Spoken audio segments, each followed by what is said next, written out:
Nika Tindika Télévision, les conseillers indépendants, autoproclamés, sans ordonnance et sans salaire, toujours dans le co du chef de l'État, Mfumu Waditunga Fachi Beton, Kamwasi Chilombo, déjà de retour from Nkamba dans le Congo central. Il paye Wapi Touti qu'on représentait, c'est-à-dire au ministre près le président de la République, Aouti qu'on présentait ou qu'on représentait, si vous voulez, valablement, ou la représentante du chef de l'État personnel. De l'autre côté, Fumuwadi Tunga Yemokope Fachi Beton, Azo Kota Lelona hôpital Sendwe Eza Azarte, non loin à quelques mètres, il y a prison. Et si Kawapi, Papa Simoni Kimbangu Azalaki emprisonné durant 30 ans. Le chef de l'État a inauguré l'hôpital Sendwe et Azalaki négligé, saboté. Donc, et pas Wapi, docteur Foreman Mutunanga, to souhaitaki Asimba Makambu, Abima, médecin, directeur de l'hôpital, il y a Sendwe à l'époque, il y a Eteni Longondo, mais Kope Simba Giti. Chers internautes, Toko Solo Lama Solo ya Lubumbashi, où séjourne le chef de l'État, Bomonaki, bain de foule, la marée humaine. Comment réception, on peut accueil dans la qui est très chaleureux, Bayamba qui est vraiment Nenge Jésus-Christ au Kotaka na Yerusalem. Chers internautes, les lots toko solo la masolo pe ya Kasai, ou dans qui peut parmi Makambo yo ba raison, tension, ou dans qui régner makasi entre les Kasaïens et les Katangais, le chef de l'État accueille Kosolona Bango, après accueil chef de l'État à Salaki conseil provincial de sécurité et pas yowa pasololi na banamboka na bakonzi ya basimbi sécurité ya Katanga kuna bokozwa ba image en direct ya Katanga et bokozwa pe image en live en duplex avec mon ami Yassen Afungara donc depuis Lubumbashi. Chers internautes, émission tellement spéciale relativement à ce jour, il y a chef de l'État. Et puis, ce jour, il y a son excellence Nana Manina Kumba, ministre, tout près du chef de l'État. Émission et bandit. Chers internautes, tension entre les Kasaïens et les Katangais, Boyebi, ça fait couler beaucoup d'encre et de salive ces derniers temps.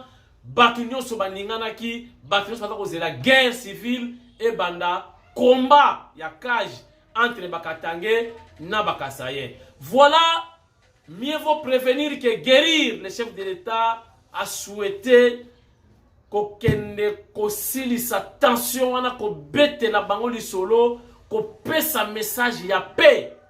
Mais entre-temps, le chef de l'État a été aussi invité dans Kamba pour célébrer disparition physique.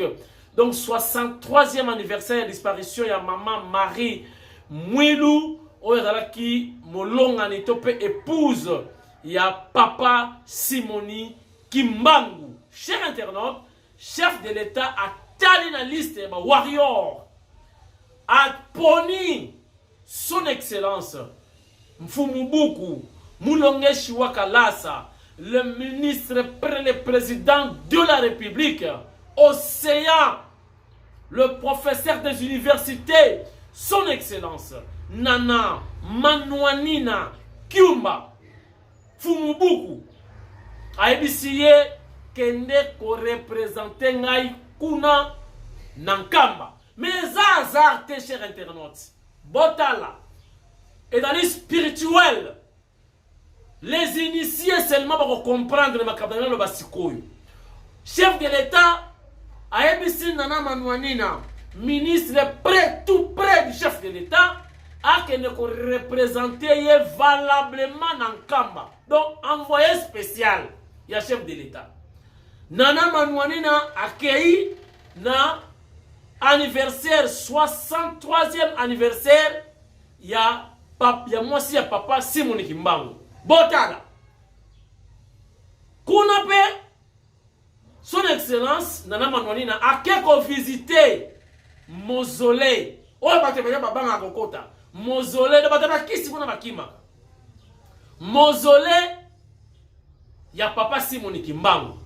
Son excellence a kotaki a simbi na cercueil na équipe na ye mobimba, y compris Kamwasi Tshilombo tozalaki wana. Donc Kamwasi Tshilombo a accompagnaki son excellence Nana Manouanina. Biso nyonso to simbi kesi to koti na mausolée ya papa Simoni Kimbangu. Donc Kamwasi Tshilombo conseiller pe autoproclamé nanko ya chef de l'État. Bota la sikoyo. Son excellence Nana Manouanina akei pona lokumu to pe ko célébrer liwa ya mwasi to pe épouse ya papa Simon Kimbangu akepe ko visiter papa Simon Kimbangu esika wapi apemaka apolaka te lisu moko ya kokanga lisu moko ya kofungwama apolaka te.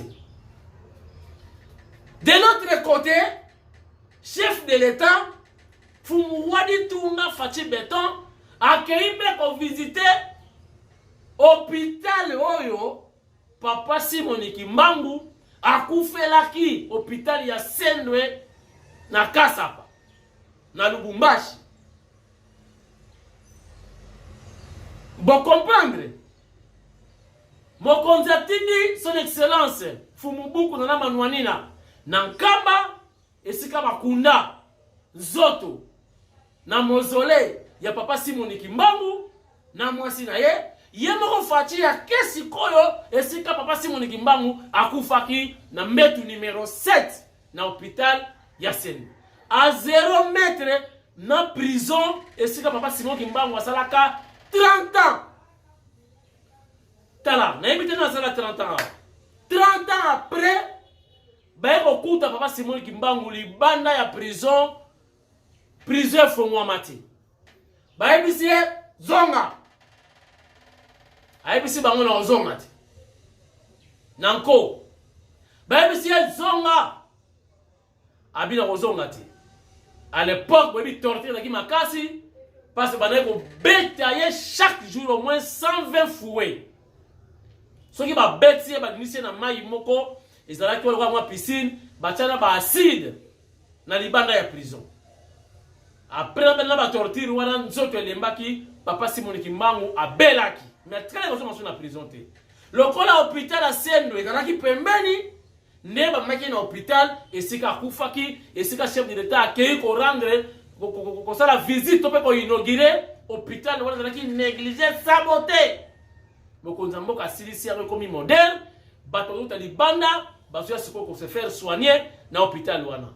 Donc Manouanina na Congo central na mausolée Fachi Beton na hôpital na lieu oyo papa Simon Kimbangu akufa. Entre temps ngai moko nazalia wa papa Simon Kimbangu apesi ngai mission. Son excellence Nana Manouanina témoin banomenga nina za banomenga pa ya papa Simon Kimbangu kiangani anomenga sentinelle spirituel ya son excellence Nana Manouanina ayebisinga na mission excellence kengela mama oyo atuninga bozana ye ayebisi ye ingeta yes yan perfelo ayebisinga bon yo lokolo zana ye na pesio mission kekelaka mama oyo. Et pourtant son excellence aza déjà na ba garde oyo ba kengelaka ye. Aza na ba policier, aza pa na ba garde républicaine. Pourquoi? Parce qu'azali ministre près le président de la République. Donc aza na compte ya présidence de la République. Voilà la différence na ba warrior mususu. Au moins, les warriors sont les policiers, mais il y a des policiers, des gardes républicaines, parce que Azali, ministre, près, tout près du chef de l'État. Maintenant, banomenga sentinelle spirituelle ya ministre pas le président botala ngambo.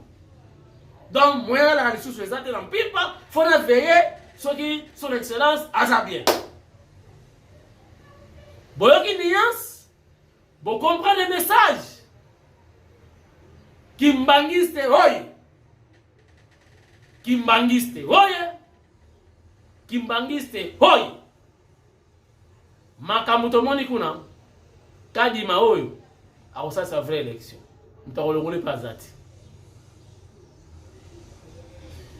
Sans plus tarder, chers internautes, voici ce qui a été l'arrivée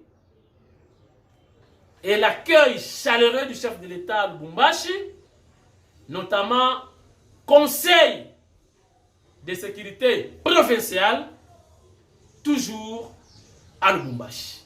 Regardez, et puis on se retrouve tout juste après pour la continuité de cette émission. Chers internautes, restez branchés, ne zappez pas. Regardez. Félix, Papa Lobaki, étudiant avant. Félix, Papa Lobaki, étudiant avant.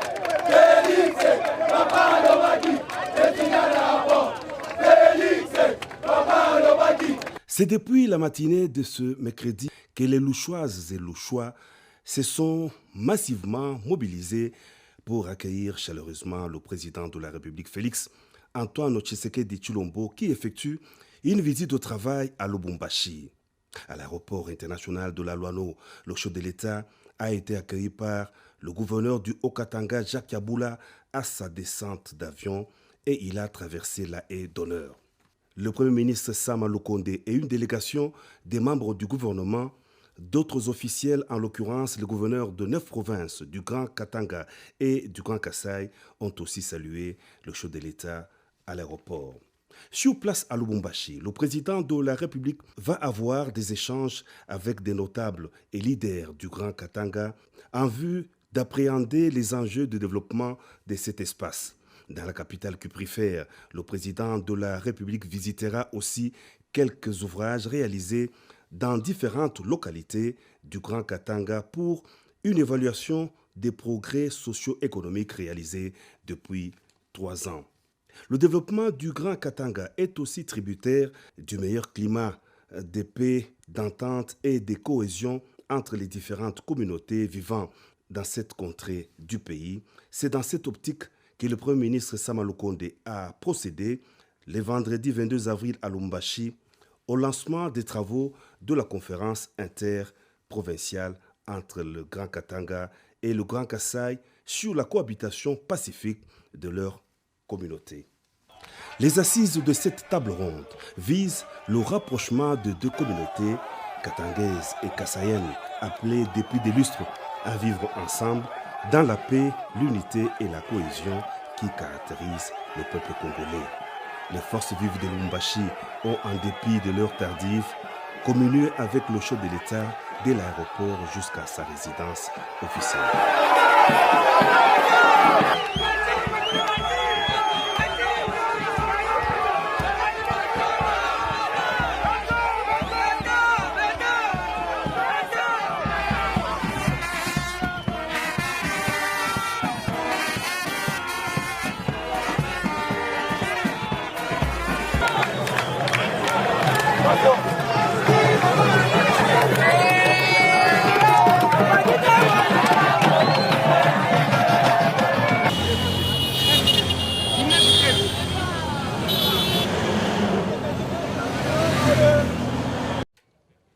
Présidée à Lubumbashi par le chef de l'État, Félix Antoine Tshisekedi Tshilombo, la réunion du Conseil provincial de sécurité a connu la participation du Premier ministre Jean-Michel Sama Lukonde, du vice-premier ministre, ministre de l'Intérieur Daniel Asselo et du gouverneur du Haut-Katanga Jacques Yabula Katwe. La paix et la sécurité de tous les habitants de toutes les communautés vivant dans le Haut-Katanga et la recommandation du président de la République au Conseil provincial de sécurité. C'est principalement au vu de tout ce que nous apprenons qui a fait que le Premier ministre ait conduit une délégation gouvernementale depuis le jeudi passé. Et c'est par rapport à des tensions alimentées dans cette ville. Le président de la République est venu non seulement s'entretenir avec toutes les autorités politico-administratives, mais également toute la communauté des renseignements, c'est-à-dire l'armée, la police, l'ANER, la DGM, tous ces services-là qui doivent contribuer à leur manière à sécuriser tout le monde, à faire respecter la paix, les droits reconnus à tout citoyen congolais. Voilà pourquoi le chef de l'État est venu et a pu faire cette réunion ici qui s'est bien déroulée. Le savoir vivre ensemble dans le respect des uns et des autres pour une cohabitation pacifique est la grande recommandation à tous les citoyens. Nous sommes de retour, chers internautes, sur ce plateau mobile, un plateau qui se déplace, chers internautes. Rapidement, nous voir en duplex. Notre confrère et collaborateur de Papi Kamwasi, Yassen Afungara, depuis Lubumbashi, Yassen, mettez la mission du solo, ni le sala masiko yokuna Lubumbashi, le chef de l'État, Aya, Aye, dans le comité, Afungara, à vous l'antenne. Kala! Tant papa Simon qui m'a koufaka awa. Aux mon hôpital, au chef de l'État, il est inauguré en haut. Donc, c'est significatif. Vraiment, la visite du chef de l'État, Félix Antoine Tshisekedi Tshilombo, est significative. Alors, est vraiment significative parce que aïe kota la place Kokonaye, Simon Kimbangu, Musungi Abaindo, Baswaniaka est à l'hôpital, au place à Koufaka, na ligne numéro 7 à on a 4 hôpital a.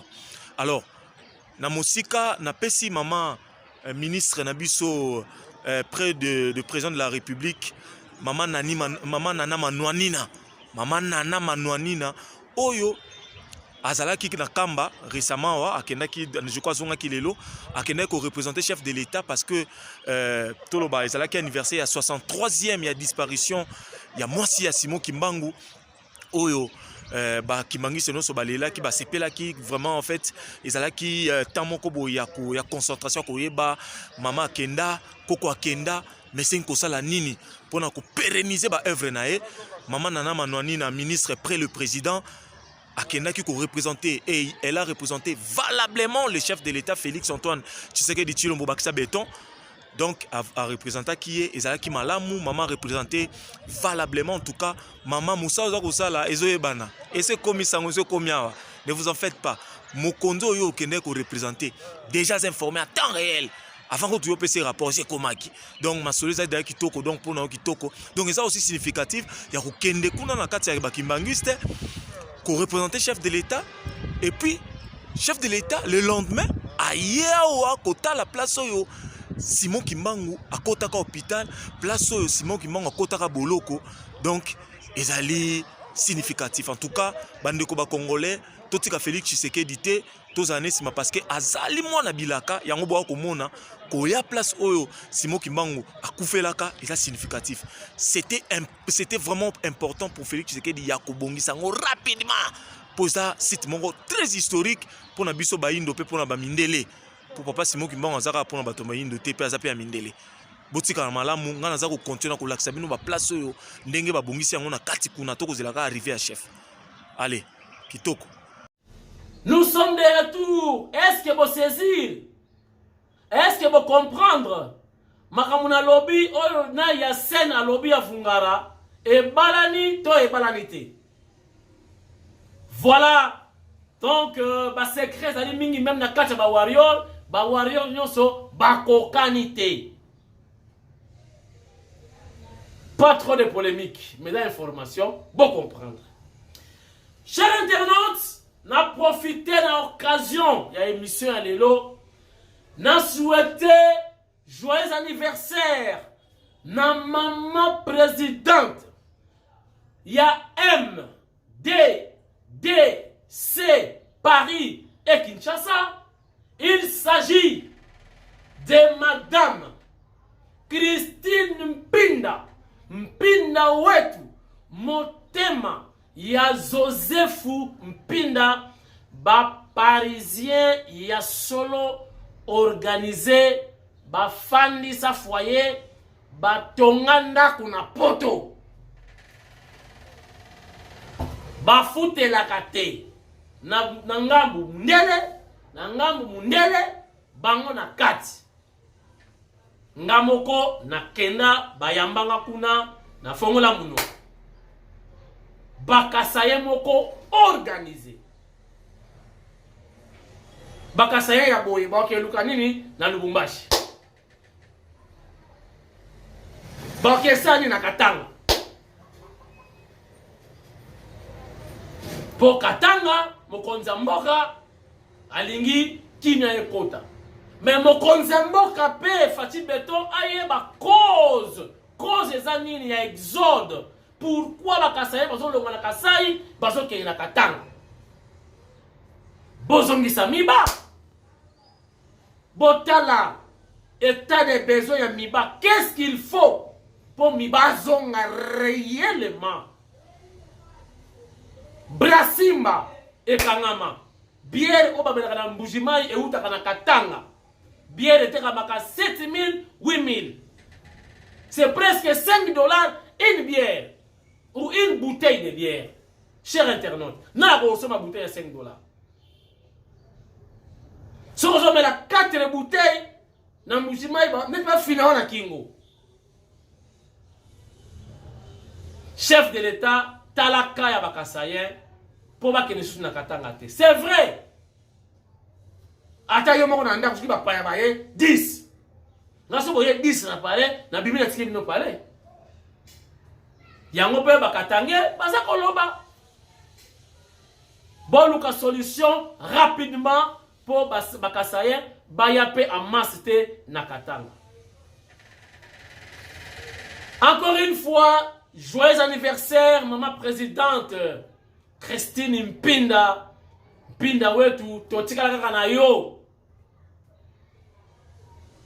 Chapeau bas na coach Joseph Mpinda molongani ya Christine Mpinda. Chers internautes, émission, je crois, ici, on se prépare pour l'Équateur. Je crois dans l'Équateur, na Kozala, pour traiter le déplacement national. Donc, sauf qui ont commis kuna, au comme la baji, oyo bango mo bata ko sala naturel. Ya ba chinois te, ya ba indien te. Ba gâteau, bango mo bata ko sala ba gâteau ya qualité. Donc, et ça vraiment lingoma moko et patenga très organisé. Chers internautes, Natikelebino, encore une fois de l'eau, défilé. Tout défilé ensemble. Biso, Nabino, Ponalo, Kumu. Yamfumaloum.